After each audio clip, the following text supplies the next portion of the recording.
Vritet kosovari. Tragjedi në New York.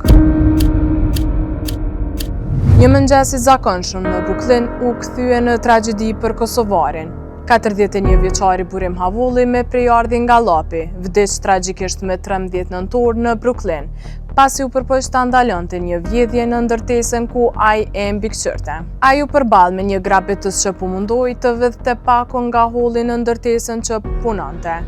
Sipas policisë, Havulli u gjeti plagosur rënd në kokë, ku u dërgua menjëherë në spitalin e Qarkut Kings.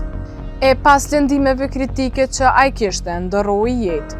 Vëllai i tij, Blerimi, tha se familja po e përjeton rënd vdekjen e tij, ndërsa kushëriri i tij, Petrit Havulli, tha se ai la pas 3 fëmijë.